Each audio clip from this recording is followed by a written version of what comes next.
Usually, if a robot has mopping pads, it comes with a rinsing station. If it's just for vacuuming, then it's got a dustbin emptying dock. But what if you combined the two, like a mop-equipped robot with an auto-empty dock? That's what Dreame did with the DreameBot L10s Plus. A dream come true for allergy sufferers. It dumps the dust on its own and you just rinse the mop pads by hand. Sure, an all-in-one like the Dreame L10s Ultra packs and more features, but the L10s Plus costs around 20% less. And it still comes with a beastly 7,000 Pascal motor, the same as in Dreame's 20 series. But can it actually deep clean carpets? How well does it avoid objects in real life? Not just in promo videos? And will it scrub along baseboards like the higher-end DreameBots?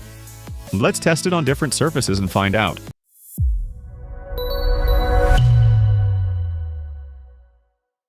Inside the stylish box with a full-color print of the robot, we've got the unit itself with a unique front-facing window. We'll get into that in a minute. There's an L-shaped dock, a removable ramp you can rinse under the tap anytime, a power cable, a spare dust bag to go along with the one pre-installed in the station, and a side brush that you'll need to snap onto the bot. You'll also find two mop attachments with pads already installed, a quick start diagram, warranty terms, and a user manual. That's it. Just the bare essentials. Exactly what the robot needs to function. This minimalist approach is the new industry standard. Specs are up on screen. The standout feature? That same 7,000 Pascal suction power as the flagship Dreame L20 Ultra.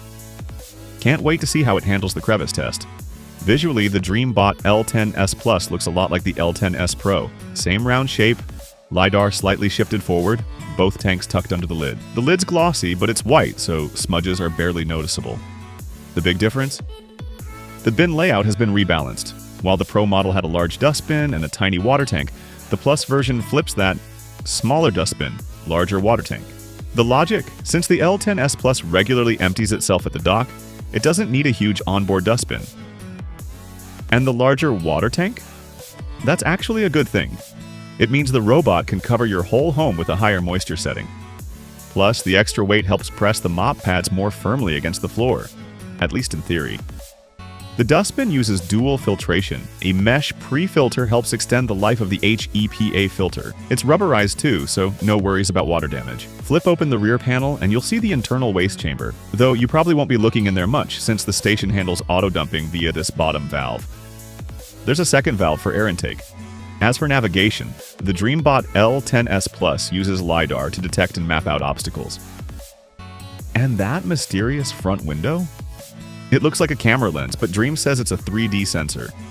We'll find out during testing. For now, let's check out the side sensor, and flip the bot over to see what it's packing underneath. Everything down here looks familiar if you've used Dreame vacs before. All-terrain wheels, a swivel caster, a standard side brush, 4 anti-drop sensors, and a carpet sensor. That one's important. It tells the robot when to lift the mop pads. They rise about 0.28 inches, which isn't enough for medium pile rugs but works great on low ones. The mop pads themselves are mid-length, attach with Velcro, and snap onto the bot magnetically. The cleaning module adjusts to floor contours. There's a frame with bristles and soft pads, just like you'd expect. Underneath that, a rubber roller with removable ends, same as other DreameBots. What's unique about the L10s Plus is how they tucked the docking ports between the mop pads and the main funnel. When the cleaning cycle ends, the robot rolls up onto the big dock and chills there comfortably. Nice, sweet monkey. It empties its dustbin, charges through contact plates, and waits for you to remove the pads and rinse them in the sink. The dust bag sits under a flip-top lid. It's got a sturdy plastic tab, not cardboard, making it easy to install and remove. It holds 1 gallon, so you won't need to replace it often. There's also a built-in cable channel in back to tidy up excess cord if the dock's right in front of an outlet. You'll need the Dreame Home app to get it running. Just scan the QR code under the lid, input your Wi-Fi details, tap through the prompts, hold the outer buttons, tap again, and you're in.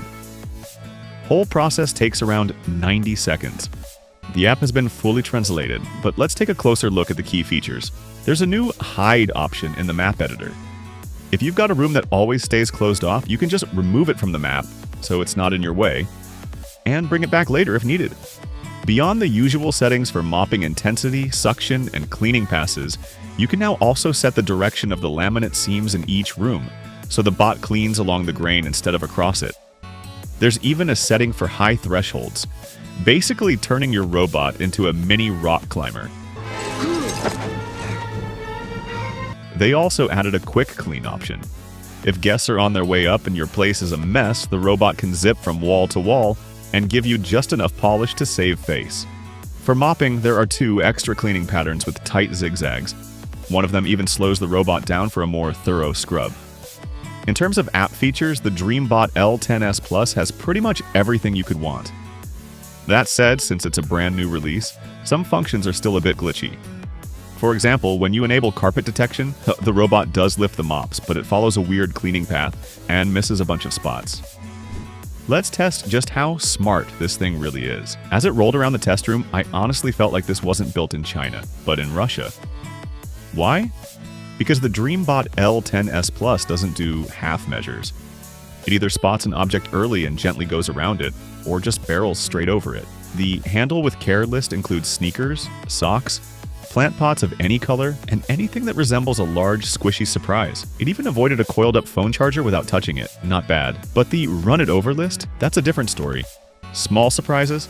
Crushed. Don't leave your pet alone with this thing.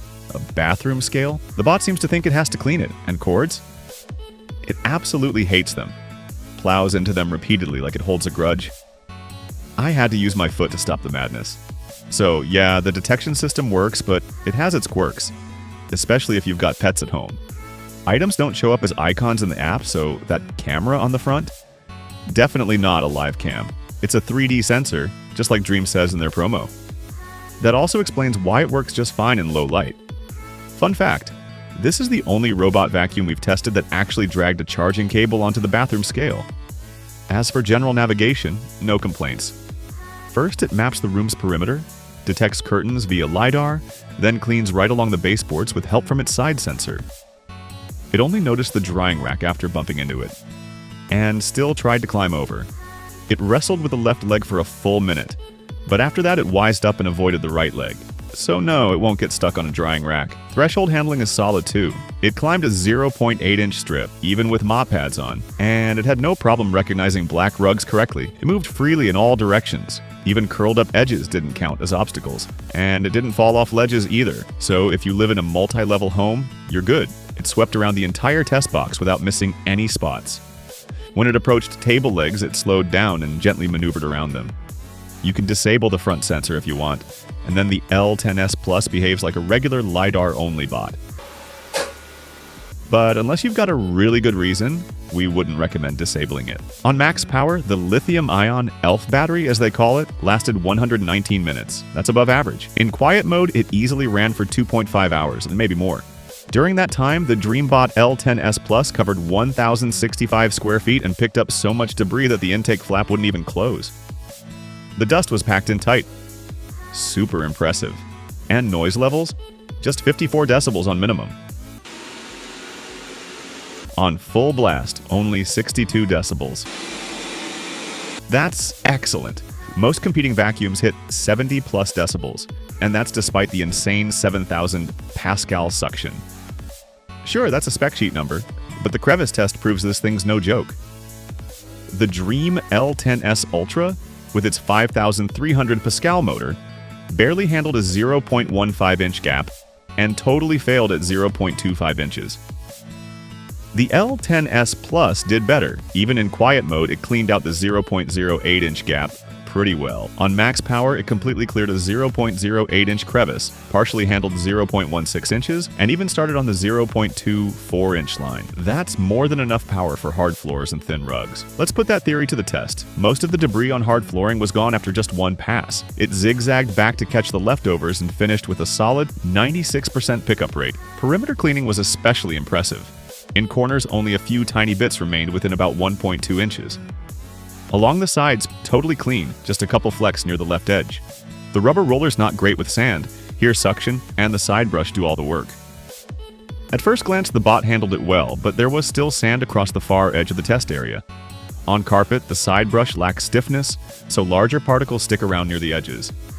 The roller also left some clumps and crumbs here and there. Still, considering the starting mess, the result was solid. You probably won't let your home get this dirty anyway. But medium pile rugs? That was the real challenge. Filler material got stuck deep in the fibers and didn't want to budge. After 2 crosshatch passes though, the robot cleared it all out. The surface looked clean.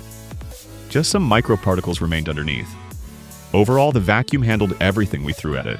Not a record breaker, but definitely respectable results. After the test, the roller was wrapped with long hair. Took 17 seconds to clean it off. A turbo brush would have taken at least 2 minutes. But vacuuming is just half of what the DreameBot L10s Plus can do. The other half is mopping. And the first thing worth checking is how fast it works, depending on the selected cleaning mode. For stubborn messes, you'll want the Thorough Plus mode. But even at max moisture, the water flow wasn't exactly heavy. On its first pass, the robot just smeared the coffee stains around. On the second, it cleaned up the center area but left a faint beige residue. After the third pass, it looked acceptable but still missed a 2-inch strip near the wall and about 5.5 inches in the corners. Higher-end models like the Dreame L20/L30 Ultra or the L10s Pro Ultra solve this issue with a so-called bionic sidearm, a mini mop that extends out to scrub tight edges. The L10s Ultra doesn't have that feature but still manages tight wall turns, leaving only a 0.8-inch gap. The L10s Plus has a similar edge cleaning design, but for some reason it doesn't behave the same. Maybe Dreame will fix it with a firmware update. Nah, maybe not. The mop pads apply even pressure across their surface. That's a plus. But it's best to dampen them manually before starting a session. Otherwise, the first room ends up under-mopped. Here's a good example. Juice stains. These are tougher than coffee stains, but since the robot started with pre-wet pads, it cleaned them up in 2 passes. Now for some extreme testing. On the first 2 passes, dried mud got smeared all over the test surface. The mop pads were caked in soil, and the fibers clumped together into a muddy border. I rinsed the pads in the sink and launched a second round. The bot removed most of the smears, but a brownish haze remained across the area. It would need 1 more pass with fresh pads. Now for the big one. Can the Dreame handle ketchup? First 2 passes, it leveled the blobs and spread them around. Third and fourth, removed most of the red, but left blotchy patches. The test board started to look like a pirate map. 5th and 6th passes? Now it's turning into a Rorschach test. 7th and 8th passes got rid of most of the grime, but an orange tint still remained. And maybe if we kept going until the 20th pass, it would finally disappear, but no. We're not doing that. The L10s Plus simply wasn't made for spills this nasty. So let's move on to auto-emptying performance. For this test, I prepped 5 little jars of household horror. First, let's see if the robot can dump all the dirt it collected during the demo runs. The dock makes a loud whoosh for about 15 seconds. The meter shows 76 decibels. Pull out the dustbin, and not a speck of debris left inside. We packed the bin with 3.5 ounces of sunflower seed shells, completely full. The dock handled it without breaking a sweat. Sand, heavy but not bulky, also no problem. The mix of grains and dried peas usually stumps robots, but not the L10s Plus. Only 3 grains stayed behind, and a couple more got stuck at the intake. Even the litter scattered from a sneaky cat stray wasn't a problem. Just a few bits left behind, totaling around 0.07 ounces. Dog shedding all over the place? No worries. The L10s Plus picks up hair like it's made for it. With this robot, you can just kick back on the couch and binge your favorite show while it handles every dusty chore for you. DreameBot L10s Plus lives up to Dreame's usual build quality and materials. The app now offers a ton of useful tools. Things like setting floorboard direction, high thresholds, even hiding specific rooms from the map. Navigation is solid, but it still struggles with small objects. Carpet cleaning with mops also needs a bit of polishing. Despite the extra suction power, it's pretty quiet. Great if you like to watch shows while it cleans. It vacuums all kinds of flooring really well. Mopping performance is average. If you're not ready to splurge on a full all-in-one station, this is a solid alternative. That's all for now. Thanks for the likes, and see you in the next review.